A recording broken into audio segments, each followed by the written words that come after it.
Oi, tudo bem? Esse é o Papo BTC, programa onde a gente traz executivos, empreendedores, pessoas que têm uma carreira interessante que a gente pode aprender bastante com elas. Meu nome é Gustavo Habib, eu sou instrutor de comunicação e negociação da BTC.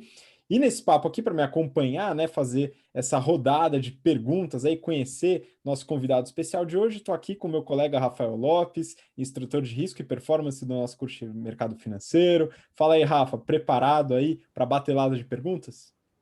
Fala pessoal, sim, preparado, empolgado, bem contente com esse Papo BTC que a gente está fazendo agora. Vamos lá, vamos começar. Vamos lá, aí no episódio de hoje, né, do Papo BTC, a gente tem a honra aí de trazer o Tadeu Rocha. O Tadeu, ele é head do negócio pessoa física da Neon. Fala aí, Tadeu, muito bem-vindo.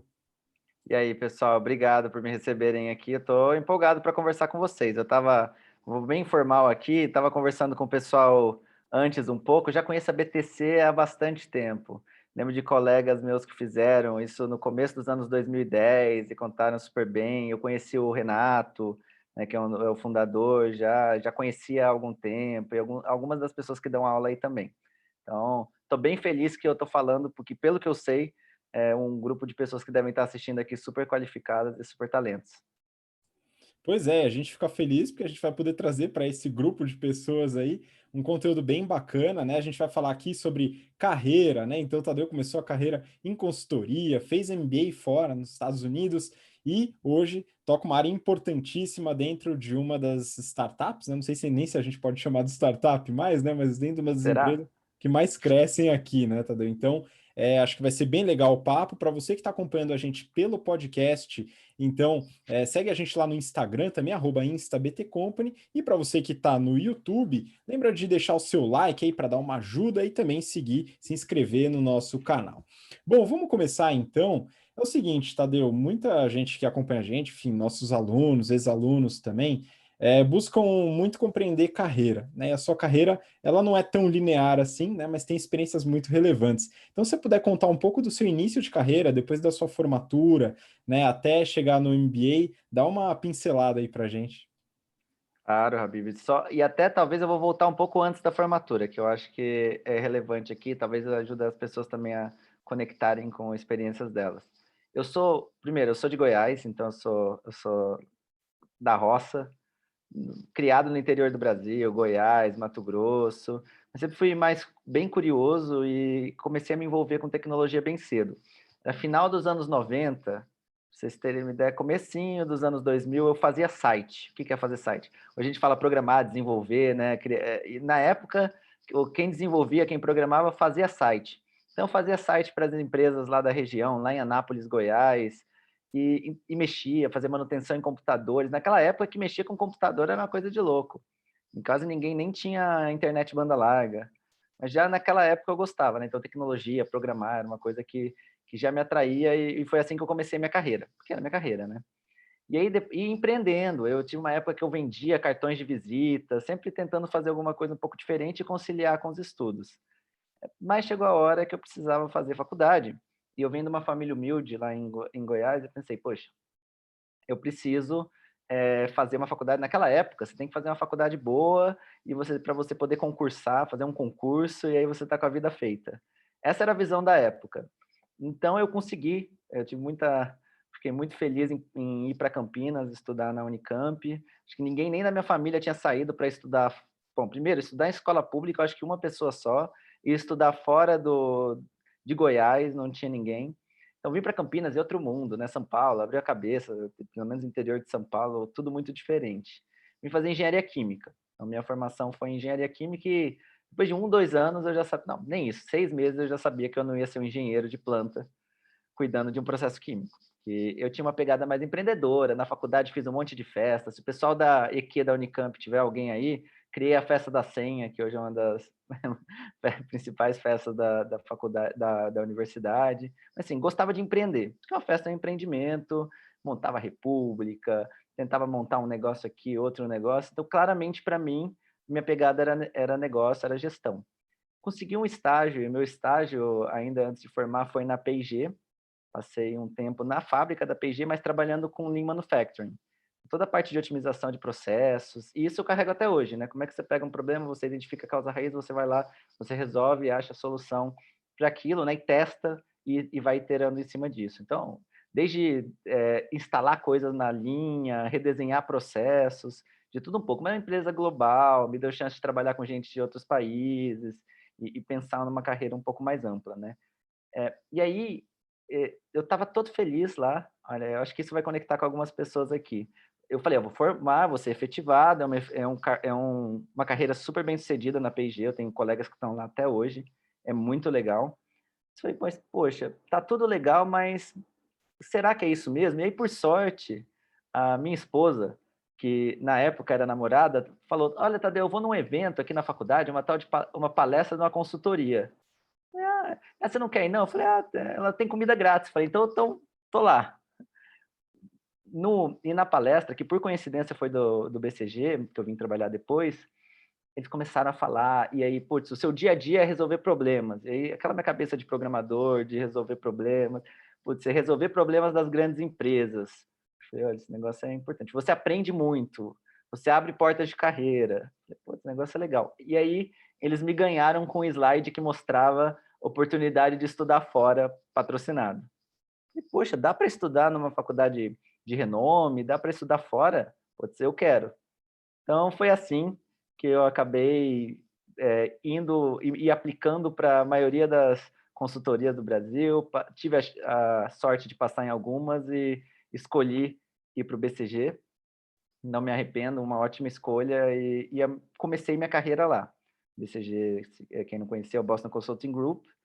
E no BCG, como consultor de estratégia, fiz projeto em óleo e gás, fiz projeto em banco, fiz projeto em mineração, fiz projeto em linhas aéreas, de tudo um pouco, que vocês imaginarem. Desde assuntos como M&A, até assuntos como redução de custo, detalhamento de plano estratégico, um pouquinho TI. Fiz até projeto relacionado com TI ainda, e tecnologia na época. Então, essa era realmente o que eu queria. Aprendi muito rápido, só que aí, qual que era o meu objetivo? Estudar fora. Então, no final do primeiro ano no BCG, eu já tinha feito GMAT, eu já tinha feito TOEFL, eu já estava todo pronto. Com 2 anos e pouco de BCG, após ser promovido, eu fui para o MIT para passar 2 anos muito felizes da minha vida, fazer um MBA lá. Fiz o meu MBA, muitas coisas aconteceram, inclusive eu me conectando de novo com o Tadeu programador e o Tadeu que gostava de coisas mais analíticas. No BCG, sempre que tinha algum projeto que envolvia algo mais analítico, eu tentava participar, tentava pegar o módulo analítico do projeto. Então, eu conectei essas pontas com uma matéria que eu fiz lá que chamava Analytics Edge, ainda existe, que é de Data Science para MBAs. Eu falei, poxa, esse negócio de Data Science tem muito valor para o negócio, mas a galera que sabe é mais técnica às vezes e nem necessariamente consegue conectar as duas pontas. Eu que venho da parte mais generalista, será que não vai dar certo isso?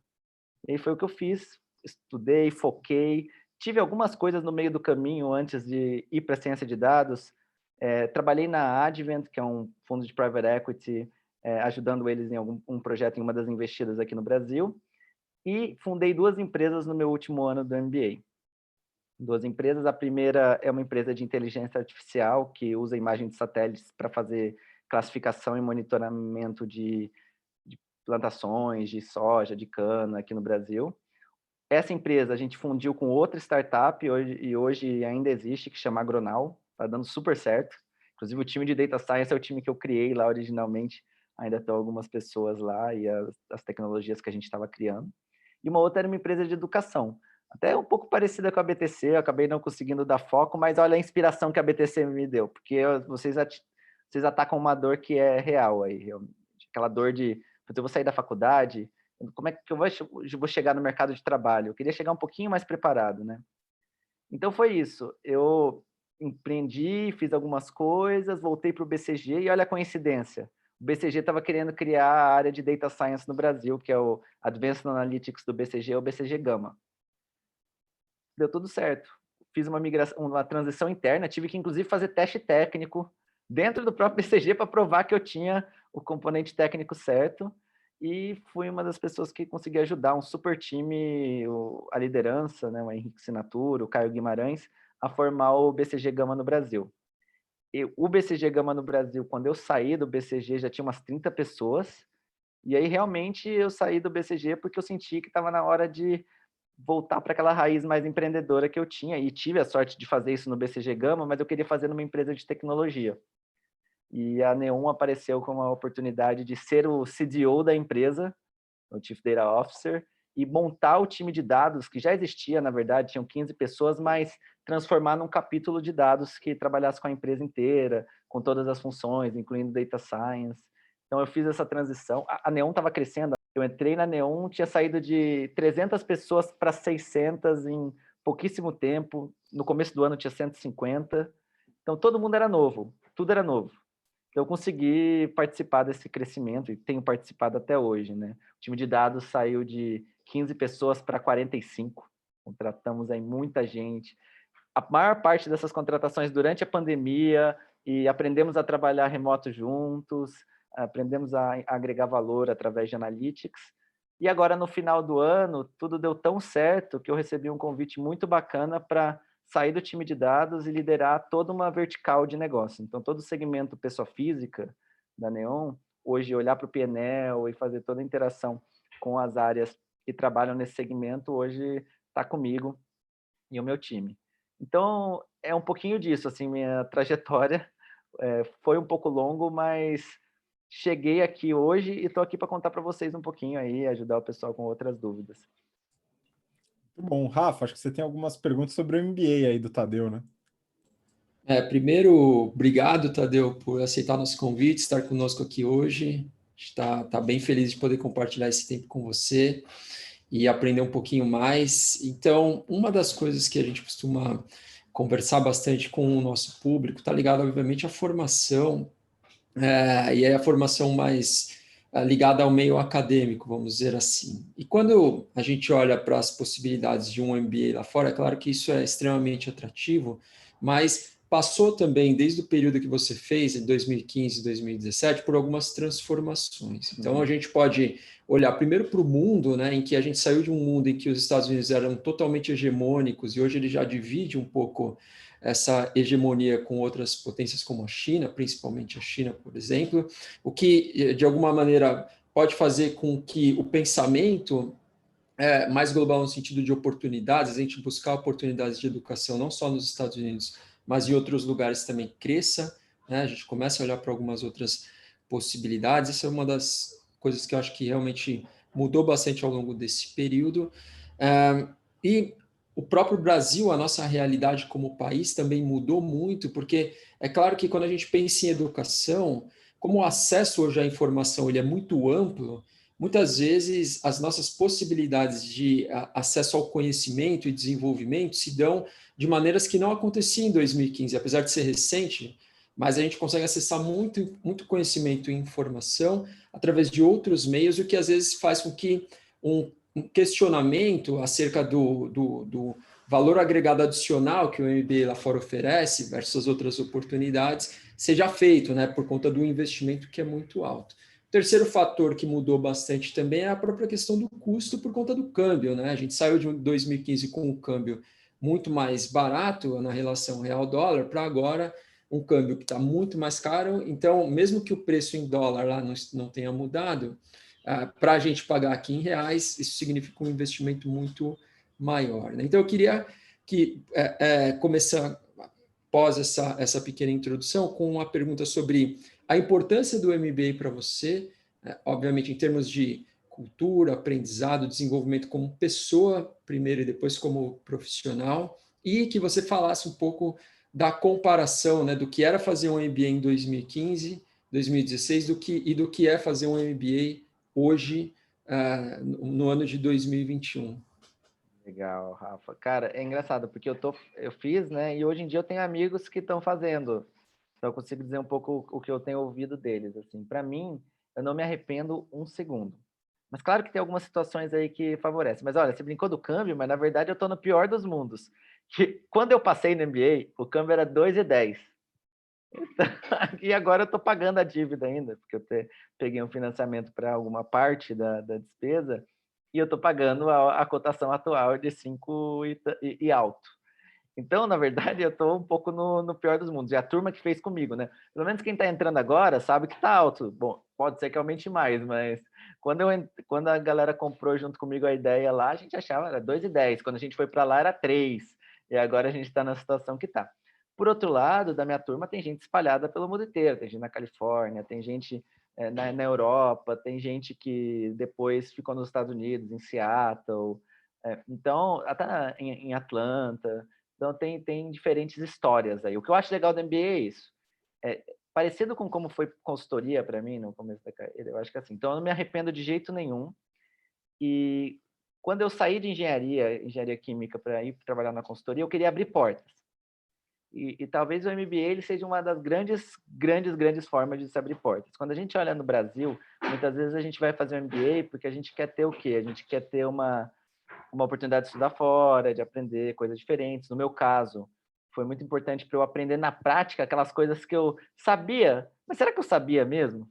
Né? Até em projetos, eu estava lá, eu sabia discutir um DRE, mas entender a fundo, parece besteira, mas é importante, porque é um fundamento importante. Contabilidade, fui aprender no MBA, fui aprender algumas coisinhas então, esse adicional de ensino para o brasileiro é importante. O americano ele está muito mais focado em mudança de carreira.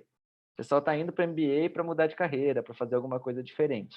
Mas eu fui patrocinado, então essa primeira coisa que me ajuda a sofrer menos com a questão cambial é que a parte do tuition foi paga pelo BCG, uma assim, super investimento que eles fizeram em mim, grande oportunidade mesmo. E depois eu peguei uma dívida para pagar meus custos de vida lá, e você pode pegar e pagar ao longo de 20 anos. Inclusive, nos principais MBAs, eles dão financiamento para você pagar o tuition mais o cost of living completo. Hoje, se a pessoa fizer isso e voltar para o Brasil depois, vai ser difícil dela pagar. Vai ser bem complicado. Dá, mas vai consumir uma parte significativa da renda. Então, hoje faria mais sentido talvez ficar nos Estados Unidos, se você tiver a oportunidade de ficar pós um MBA. Na época, quando eu voltei, não só porque eu queria voltar, minha esposa queria estar perto aqui da família, eu queria estar perto da minha família, a gente tinha outras coisas envolvidas, pelo fato de eu ser patrocinado, eu já tinha um emprego garantido, não tive que pagar o tuition inteiro, então isso facilitou a vida. Assim, agradecer bastante a oportunidade ao BCG. E aí, o MBA eu não me arrependo nem um segundo, porque é essa coisa de abrir portas. E abrir portas não é só, a aula lá era legal. Não era só aula. Tá no MIT, e aí se você pegar das outras principais universidades, mas eu sou um cara bem nerd. Então tá no MIT, do nada tinha um evento lá sobre machine learning e tal coisa. Pô, eu ia lá e via esse... Agora tem uma palestra com o fundador do Uber. Agora tem uma outra coisa que o tempo todo acontecendo. Agora tem uma palestra com a presidente da FMI. Toda hora acontecendo alguma coisa muito legal, e você está naquele meio ali, Cambridge, né, que é onde fica o MIT, é a mesma cidadezinha onde fica Harvard, do lado de Boston. Então você ainda tinha coisas que aconteciam em Harvard, você ia lá ver, e outros negócios, coisas que aconteciam em comum. Então tá exposto a esse tipo de oportunidades. O MIT tinha um negócio que você ganhava um dinheirinho para testar uma ideia de negócio. Tem um centro de empreendedorismo, que é do lado da escola de negócios de Sloan, que você ia lá, tinha umas cadeiras mó legais, você pegava um café, tinha uns quadros, e você começava a pensar na sua startup. Inclusive, uma das empresas que até hoje existem, e eu sou sócio, né, começaram lá, com a gente discutindo ideias e indo numa palestra sobre agricultura e inteligência artificial. Então, para mim, a experiência do MBA teve isso, de abrir portas, mas abrir minha cabeça. Você ter tempo realmente para pensar em coisas diferentes. Além disso, as pessoas. Cara, antes já no BCG, depois no MBA e depois da Neon, eu sempre cresço por estar ao lado de gente muito boa. Aí eu cresço, porque eu aprendo com gente muito boa. E lá não era diferente. Então, pelo fato de estar num grupo muito diverso, gente do mundo inteiro, gente de diferentes tipos, e aí realmente você começa a aprender com aquela diversidade, com as opiniões das pessoas. Eles forçavam isso realmente. Você, no primeiro semestre, né, que são 3 meses, que é bem intenso, você tem um grupo de 4, 5 pessoas, que é um core team, que eles chamam. Você está com essas pessoas o tempo todo e eles fazem de propósito. Um americano, um africano, uma asiática, um brasileiro, um israelense. para criar uma mistura bacana. Então, o network, não só de lá, mas também com os brasileiros que estavam na época.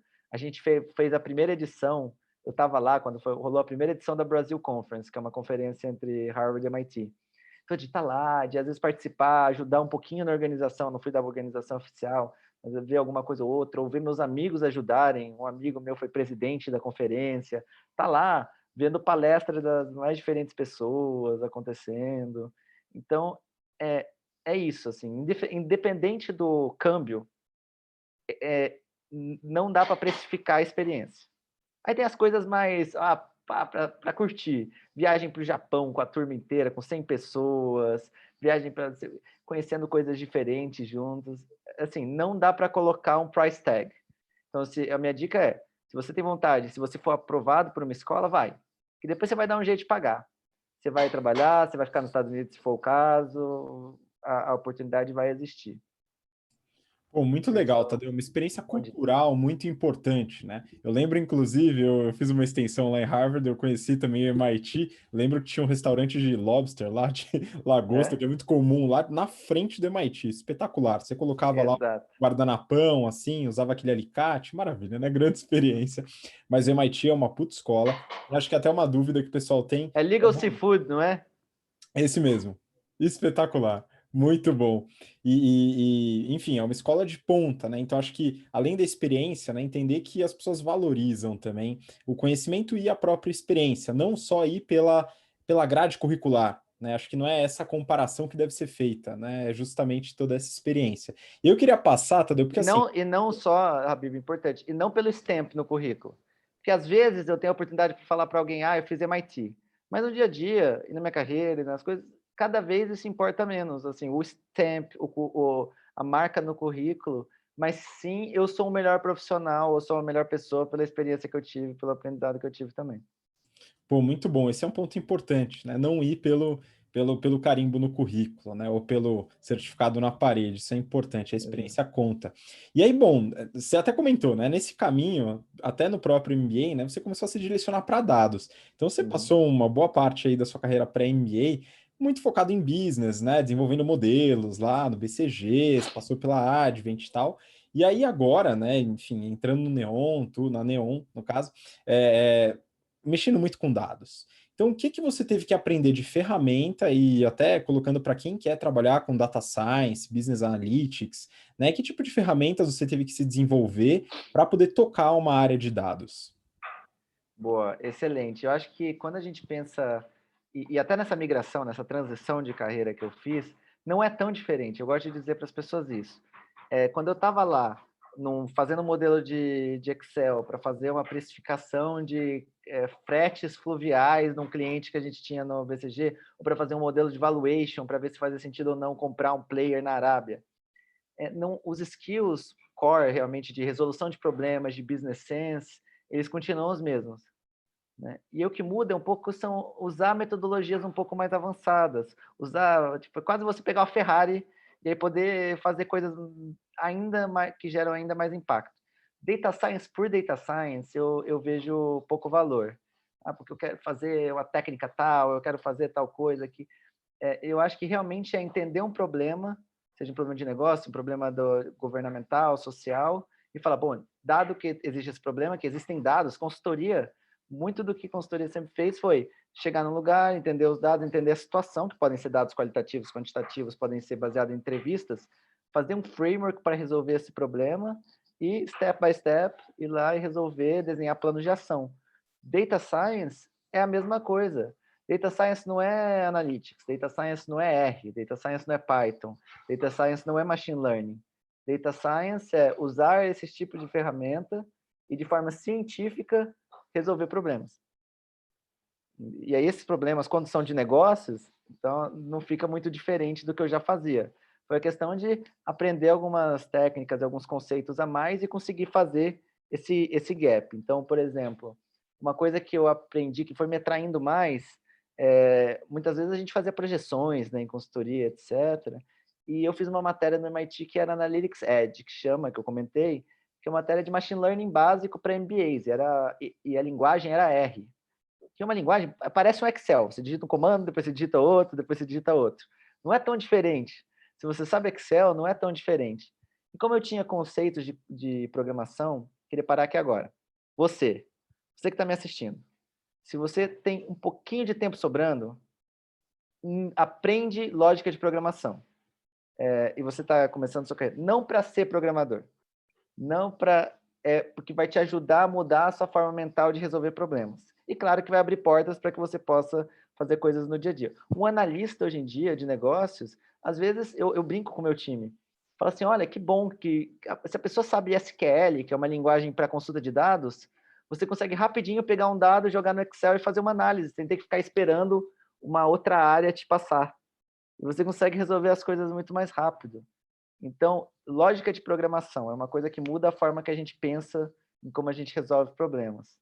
Então, estavam ensinando lá, voltando para a matéria no MIT, R, eu falei, eu entendo esse negócio, mas tinha um monte de MBAs lá que não conheciam nada de programação antes, conseguiram fazer matéria, passar e aprenderam. E aí eu descobri esse negócio de machine learning, que é usar informações que você já tem, observações, para fazer previsões, predições do que pode acontecer. E, cara, esse negócio é muito legal. E dá para aplicar em muita coisa diferente. Então, esse foi o primeiro skill que eu aprendi, machine learning. E aí eu comecei a combinar com outras skills que eu já tinha e que eu fui aprofundando. Fundamentos de matemática. Se você já é uma pessoa que gosta, se dá bem com matemática, meio caminho andado. E dentro de matemática, estatística é um ponto super importante. E a estatística não é importante se você quer ser cientista de dados. Qualquer profissão. Porque tem de gente que confunde causalidade com correlação, vice-versa, que não entende se um resultado é significante ou não. E conceitos simples de estatística podem te ajudar muito. Eu fiz um curso de 3 meses lá no MIT com o professor Arnold Barnett, vocês podem procurar sobre ele. O cara ganhou prêmios nos Estados Unidos de melhor professor. Depois eu fui TA, que é assistente do professor dele, e assim, ajudei a dar as aulas, etc. Mas assim, conceitos básicos, mas que mudam a forma que a gente vê as coisas. E a gente muda a forma que a gente vê resultados de papers. Hoje eu consigo ler um paper sobre o Covid, por quê? Porque eu sei as estatísticas e as coisas que estão lá. Eu consigo ver uma notícia que saiu e falar, putz, isso aqui está meio esquisito. Será que faz sentido? Então, lógica de programação, matemática, principalmente estatística. E aí o resto é o ferramental. Uma vez que você tem esse tripé, que é lógica de programação, matemática, fundamentos fortes, e você tem também lógica de negócios, ou entendimento de problema de negócios, você pode ser um cientista de dados para negócios. Porque, não, Tadeu, mas eu quero ser um cientista de dados médico. Então, você tem que entender de problemas médicos. E essa parte de entender do problema que você está lidando, em ciência de dados, chama domain knowledge. Tem que entender do domínio que você está trabalhando. Aí, beleza. Nesse caso, eu já tinha business, eu já tinha lógica de programação, fundamentos de matemática, aprendi algumas técnicas. Quando eu cheguei no Brasil, foi aprender uma coisa ou outra mais. Putz, agora eu estou trabalhando no Gama e aqui a gente usa Python. Putz, legal, vou aprender Python. Aprendi Python e consegui usar nos problemas. Agora na Neon, além disso, tem um time de Analytics, que é o time de análise de dados. A gente usa Tableau. Putz, é uma ferramenta simples de aprender. Porque quando você tem esses conceitos já na cabeça, você consegue rapidamente aprender uma coisa a mais e absorver ele. Então, nessa transição que eu fiz, eu aprendi algumas coisas, mas eu acho que são essas 3 coisas, se você tiver, pode aparecer uma... Eu tenho certeza, se eu não sou mais cientista, infelizmente eu não coloco mais a mão na massa, mas se aparecer amanhã uma nova linguagem e falar, Tadeu, você precisa usar ela, eu já tenho os skills para aprender a usar ela para gerar valor para o negócio. Pedido que eu vou fazer para todo mundo aqui. Tadeu, eu queria ser cientista de dados. Não faz só um curso na Udemy ou um curso online que olha para a parte técnica. Tenta resolver problemas de verdade. Pega uma empresa que vocês conhecem.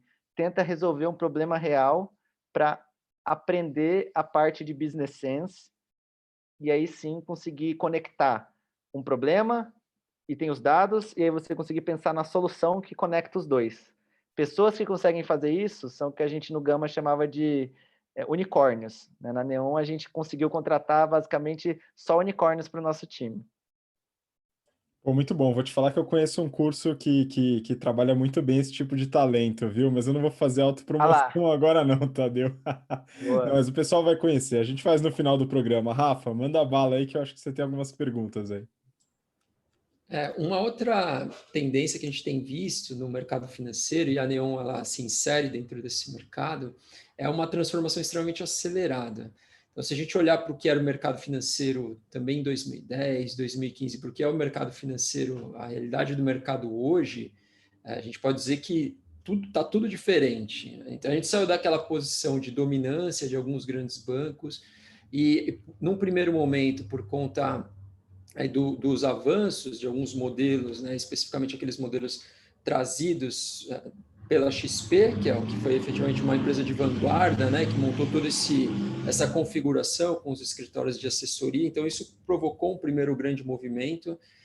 E o segundo grande movimento que a gente tem visto é justamente o movimento que as fintechs estão trazendo. Então, se a gente conversar com qualquer cliente, qualquer pessoa que é cliente de um banco mais tradicional e de uma fintech financeira, a gente percebe claramente que a experiência do cliente na fintech é muito melhor, em todos os aspectos, seja na velocidade do atendimento, a velocidade de resolução de problemas eventuais, no produto que é oferecido, na interface do aplicativo, a interface do site. Portanto, essas fintechs têm um potencial gigante de realmente revolucionar o mercado, no sentido de trazer uma experiência completamente nova para o cliente e, ao mesmo tempo, tem um potencial de crescimento muito grande também. A gente vê isso quando a gente olha para números, por exemplo, das equipes, dos funcionários e para o número de clientes. A carteira de clientes dessas empresas cresce numa velocidade assustadora, a ponto da gente, às vezes, olhar para todo o público potencial brasileiro, que eu nem sei quanto é hoje de clientes, 100, 120 milhões de pessoas, e uma fintech conseguir absorver, às vezes, 20, 30, 40% desse público potencial num espaço de tempo muito curto. Portanto, tem espaço, viu, Rafa? Dá para absorver bem mais, porque ainda tem muita gente que não está com acesso adequado ao sistema, que está um pouco fora do sistema financeiro, e muita gente que o banco principal ainda é Caixa Econômica, Banco do Brasil, não fazendo demérito nenhum, mas a gente tem bastante ainda espaço para trazer o pessoal. E a pandemia ajudou a dar uma boa digitalizada na economia, mas ainda tem muito espaço para as fintechs. Maravilha. E aí, quando a gente vê que realmente os grandes bancos estão incomodados com esse movimento, a gente percebe que essas empresas realmente têm muita força e muito potencial. Então, eu queria, Tadeu, que você compartilhasse um pouco com a gente a sua visão sobre esse movimento que tem acontecido no mercado financeiro, sobre o espaço que vai ser certamente reservado e ocupado por essas fintechs e até indo um pouco além, como é que você enxerga esse mercado talvez daqui a 5 ou 10 anos? Boa, ótimo. Olha, primeiro assim, cara, eu tenho muito orgulho hoje de estar onde eu estou, de estar na Neon, por uma série de motivos, né? Eu acho que a primeira história, né, o Pedro, e aí se alguém não conhecer, o Pedro Conrad, que é o fundador da Neon, ele é mais novo que eu, assim, o cara... E a história é muito bacana de como ele pegou um problema que ele tinha com um banco, ele começou realmente uma conta digital e o negócio evoluiu até onde está hoje, tamanho. E desde que eu entrei, e realmente está uma loucura. Eu entrei, tinha acabado de rolar um Series B, de 400 milhões de reais. Depois a gente fez uma aquisição de uma corretora. Depois rolou um Series C de 1,6 bilhões. Depois a gente já comprou uma outra empresa, que é a Consiga Mais, que é uma empresa de consignado privado, né? Rolou uma aquisição. E assim, o crescimento é absurdo. O time duplicando, a gente vai duplicar mais uma vez até o ano que vem. Então, a gente fica pensando, mas por que está tão rápido e por que o negócio funciona tão bem? Porque a gente está prestando um serviço de utilidade pública, no sentido de mercados financeiros em diferentes países tinham níveis de maturidade e momentos diferentes. Você olha para os Estados Unidos, é um mercado que já era fragmentado, muito fragmentado, a gente não tinha a concentração que a gente tinha aqui no Brasil. Por outro lado, bem atrasado. A gente olha no Brasil, o Brasil, na verdade, era referência. Uma TED, isso não existe nos Estados Unidos. Tem que fazer um cheque, ou você tem que fazer uma transferência lá com um número, um código, e leva muito tempo. Assim, é muito ruim. Muita gente recebe por cheque. Olha que absurdo. No Brasil, a gente já tinha uma evolução tecnológica um pouco melhor, mas o que a gente tinha também? A gente tinha uma concentração muito grande em alguns players, que por causa disso, você tinha uma elevação, uma rentabilidade que era ótima para os players, mas dava para talvez não ser tão boa e ser um pouquinho mais competitivo o mercado, né? Tarifas muito altas, coisas exorbitantes.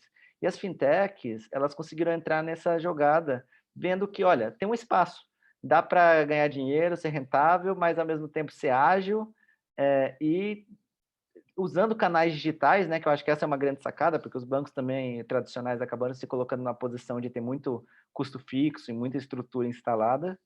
As fintechs conseguiram entrar, captar o cliente no mundo que é digital, e tudo você consegue fazer digital, com custo muito mais baixo, tirar tarifas da frente, né? A gente não tem tarifa para nada praticamente, não tem anuidade no cartão de crédito, não tem tarifa para ter conta, que hoje é um absurdo, e você consegue estar mais competitivo no mercado e atrair o cliente. Você tem uma melhor experiência, você tem um menor custo, faz muito sentido.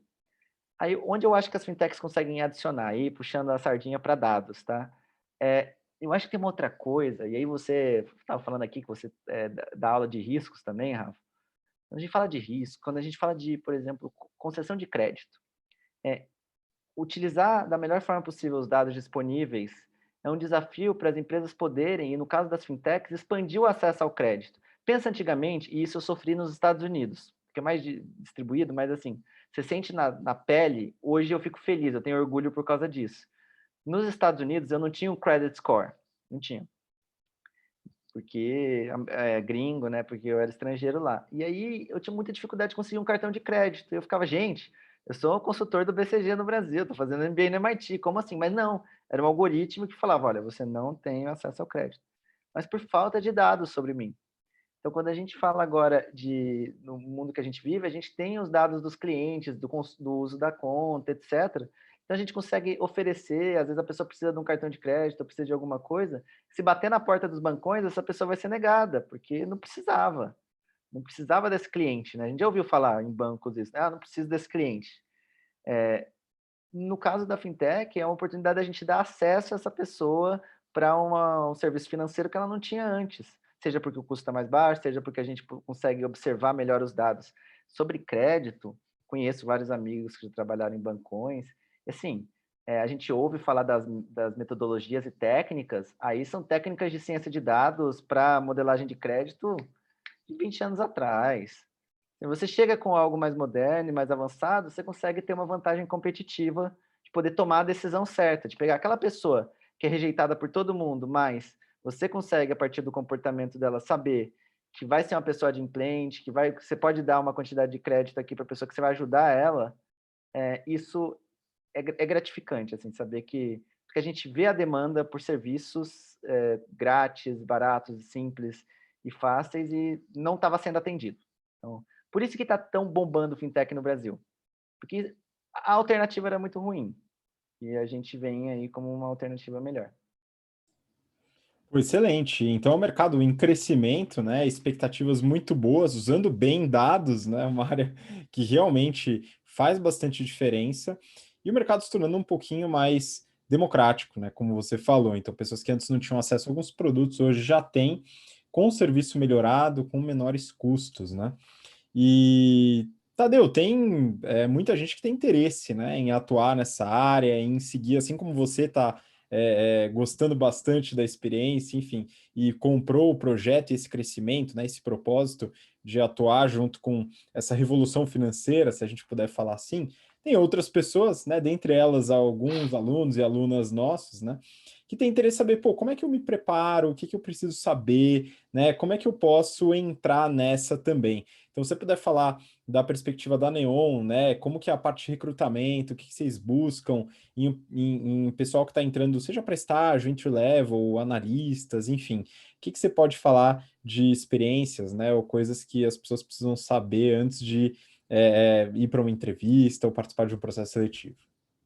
Legal, ótimo, Habib. Falar de entry level, eu vou falar uma coisa que se adapta à Neon, mas se adapta também para a maioria dos outros lugares. Existem alguma série de skills básicos, inclusive, se a gente pensa que não, pô, a gente é obrigado a saber saindo da faculdade, mas são ensinados nos primeiros meses do MBA lá fora. Assim, algumas coisas que são muito importantes. Quando a gente fala de comunicação, né, a habilidade da gente conseguir passar uma mensagem, focar nos principais pontos, de forma estruturada, e realmente de forma sucinta, construir um storyline que a pessoa do outro lado vai conseguir pegar aquilo, vai entender, vai absorver e vai agir com base no que você quer. Então, muito comunicação é sempre, por que eu vou comunicar alguma coisa? Eu dou um treinamento de comunicação dentro da Neon para os times, mas por que a pessoa quer comunicar? Você quer comunicar porque você quer que alguém entenda algo e haja com base nisso. Então, ter realmente, fazer comunicação de forma estratégica, que é antes de falar, parar para pensar quem é minha audiência, qual que é meu objetivo, que canal que eu estou utilizando, e aí fazer uma estratégia de como executar ela, vale a mesma coisa para uma entrevista. Então, comunicação, treinar realmente... Tadeu, ensaiar? Não necessariamente, mas ensaiar faz bem. Eu cansei de ensaiar para fazer apresentações, etc. Hoje eu não preciso. Eu faço uma apresentação para um conselho de uma empresa, eu não preciso, mas me ajudou bastante a ganhar confiança. Mas, principalmente, é demonstrar que tem um raciocínio estruturado. Isso me leva para o segundo ponto.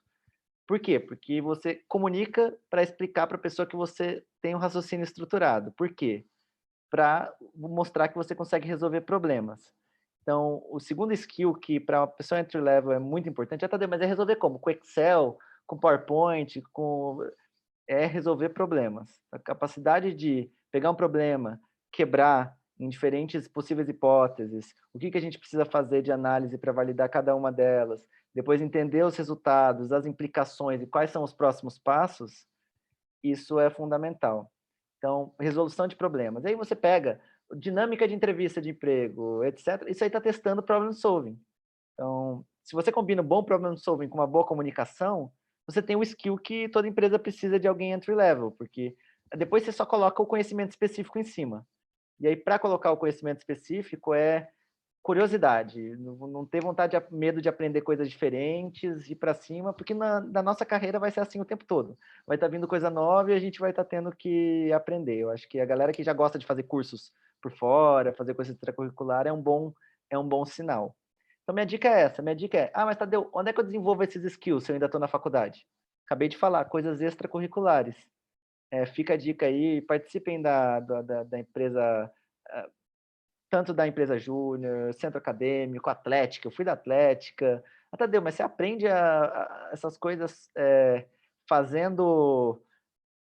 participando de atlética, organizando festa? Aprende. Um monte de problema que acontecia, eu tinha que resolver eles. Eu tinha que aprender a ser planejado, a ser estruturado, a ser organizado. Então, minha dica é participem de coisas que tirem vocês da zona de conforto. Um Startup Weekend, de uma coisa diferente. Tenta criar um negócio, mesmo que quebre. Eu acho que é um pouco disso, assim. Essas coisas ajudam bastante. Aí a pessoa chega para uma entrevista, a dica, pesquisa sobre a empresa, tenta entender um pouco, peraí, eu vou falar com a área tal, como é que é trabalhar nisso? Pergunta para pessoas que você conhece, que trabalham nesse tipo de assunto, como é que é o dia a dia, o que as pessoas realmente fazem, com o que elas se preocupam, porque aí ajuda até você, na hora da entrevista, posicionar suas fortalezas para que elas estejam mais alinhadas com o que realmente a empresa está buscando. Então, na Neon, a gente procura pessoas, a gente tem que estejam alinhadas com os nossos valores, aí são 3 pares, são parezinhos de valores. A gente tem divertido e responsável, o que quer dizer, a galera é divertida na Neon, mas a gente é uma instituição financeira, então a gente tem que ser responsável que a gente está lidando com o dinheiro das outras pessoas. Então Tadeu, então é tranquilo, então todo mundo tomando chopp 6 horas da tarde e ninguém cuidando dos servidores? Peraí. Ou o negócio mal feito? Não, a gente tem que ser responsável, então tem que ter as duas coisas. O segundo é talentoso e colaborativo. Você já viu aquele lugar onde todo mundo é muito talentoso, mas aí é cheio de ego? Então, na Neon, a gente está buscando pessoas que são talentosas, mas que gostam de trabalhar com os outros, que gostam de colaborar, que gostam de ver no sucesso dos outros o seu próprio sucesso. Então, e na Neon também é importante o terceiro, que são pessoas incríveis e de alta performance. Que incrível é aquela pessoa que todo mundo gosta, que é carismática, que é bacana, que está para cima e que está feliz, só que é de alta performance também, que não é só ser feliz, você também se preocupa com a performance, com os resultados. Então, na Neon, a gente procura o fit desses perfis com boa comunicação, bom problem solving, e se vier de tabela, eu já tive uma experiência de fazer análise de dados, eu pesquisei minimamente sobre o que é o negócio da Neon e como ela funciona, ajuda bastante. Pô, muito bom. Acho que até boas as dicas que você deu foram excelentes e não servem só para Neon, viu? Então você que está ouvindo a gente aí, fica atento porque essas dicas é o que a gente ouve também aqui na BTC, nas parcerias que a gente tem com uma série de empresas, né? Tanto de tecnologia como de outros setores, né? Isso tudo é muito buscado, tá? Comunicação, resolução de problemas e fazer uma boa pesquisa também. Bom, a gente está chegando aqui no final do nosso bate-papo. Rafa, você tem mais alguma pergunta, algum ponto aí para colocar para o Tadeu? Sim, eu só queria um breve complemento, Tadeu, da exposição que você acabou de fazer, porque acho que é um ponto relevante para o nosso público também. E, na verdade, uma curiosidade, algumas dúvidas que surgem, né? Então, você já mostrou um pouco para a gente que não existe um perfil pré-determinado e nenhuma formação, talvez, técnica específica, mas é muito mais, talvez, a postura, né? A maneira que essa pessoa se coloca, se relaciona. Então, porque a questão técnica, acho que todo mundo tem capacidade de aprender, né? Portanto, eu queria que você, se pudesse traçar o perfil de algum curso, ou de alguns cursos, ou de formação acadêmica que se adequa mais ao Neon, se é que isso existe, ou não, ou se qualquer profissional, um cara formado em administração, economia, engenharia, direito, se todo profissional, em tese, é um potencial profissional para atuar dentro do Neon, então esse é um primeiro ponto. E a segunda questão está ligada mais ao conhecimento do mundo financeiro, ou seja, a Neon é uma fintech. E quem for trabalhar com ciência dos dados, obviamente, vai ter que lidar com muitas com skills ligados também à programação, enfim, desenvolvimentos. Mas em que medida o conhecimento sobre as finanças, sobre o mundo do mercado financeiro, sobre os produtos financeiros também é importante? Porque eu imagino que aquele profissional ou aquele profissional entry-level que quer atuar no mercado financeiro deve ter um interesse também por esse mundo. Portanto, se ele puder conciliar as duas coisas, né? Eu quero É. trabalhar ali com programação skill, mas também quero, de alguma maneira, entender esse mundo das finanças, acho que se torna mais atrativo. Então, esse conhecimento também é adquirido dentro da Neon? Isso faz parte do dia a dia de vocês? Com certeza, com certeza. Eu acho que primeiro, Rafa, assim, a Neon é tão grande, a gente está aí chegando 1.000 funcionários, eu não sei nem se já passou, quantos neoners, a gente não fala funcionário, a gente fala neoner, igual on, né, que é todo mundo um pouco dono. E o sentimento de dono é importante. E a gente, na Neon, não tem essa, porque tem tantas áreas, cara. Você tem, tipo, marketing, você tem a parte de produtos, você tem a parte do segmento de negócio, para olhar para o PNL, você tem a parte de dados, você tem a parte de tecnologia, que aí são desenvolvedores, não tem, você tem a parte de pessoas, né, que o nosso time, o Timex, que cuida das pessoas da Neon é incrível. Então, o time de riscos, que olha para riscos de crédito, etc. Então, não tem um perfil assim, precisa ser essa coisa. Não, tem gente de todo tipo de formação, até no próprio time de dados, que você fala, deve ser um pouco mais técnico. Tinha gente dos mais variados perfis, inclusive gente fazendo grandes movimentações de carreira, saindo da área de saúde para trabalhar com dados. Então, a gente definitivamente não fica preso a um perfil, a gente olha para pessoas com potencial, pessoas que realmente conseguem agregar aqui dentro da Neon e aí nas diferentes áreas.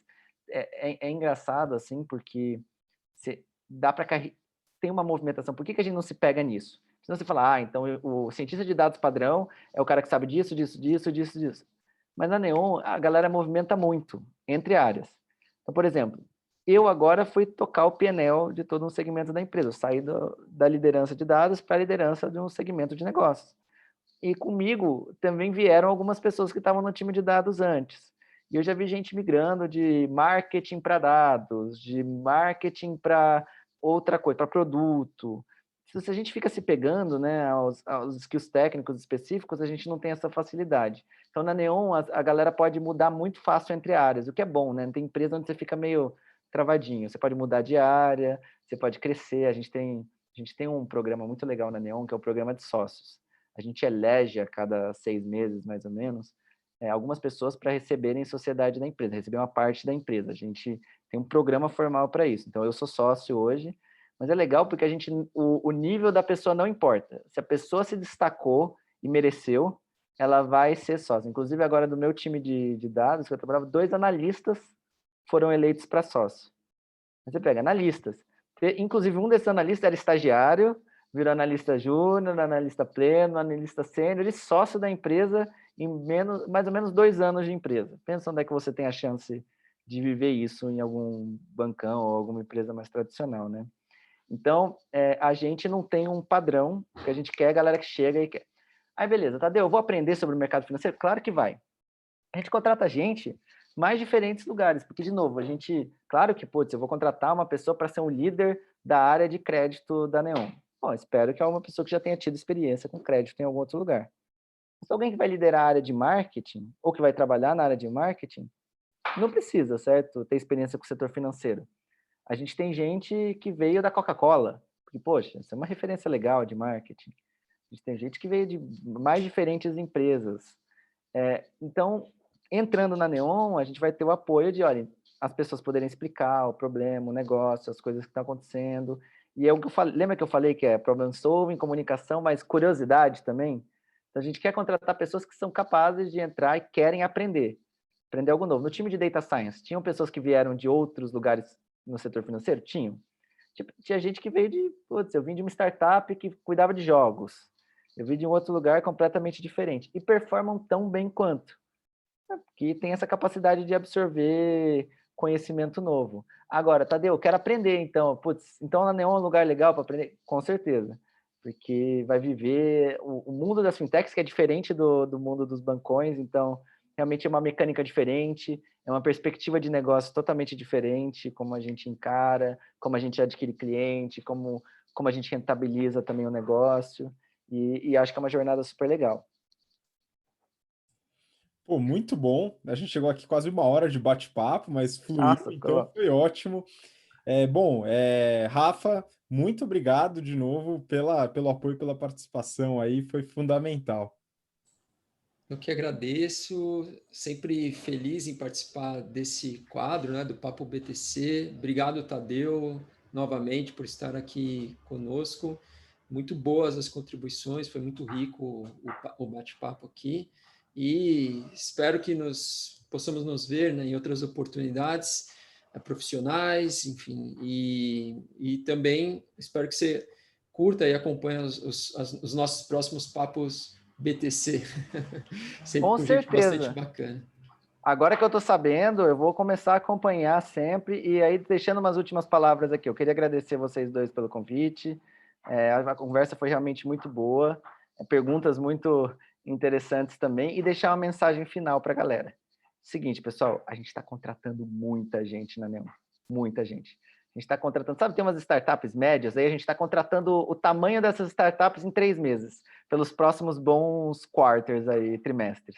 Então, pessoal, tem a nossa página no LinkedIn de vagas, tá cheio de vaga. Procurem lá, podem me adicionar no LinkedIn também. A gente vai direcionando, mas assim, tem muita oportunidade. A empresa decolou muito no ano passado, mas vai continuar decolando esse ano. Essa é a hora de entrar enquanto o foguete está decolando. Muito bom, então fica a dica para você que está acompanhando a gente, né? Espero que você tenha gostado do papo e, claro, a gente vai trazer mais pessoas, mais convidados também.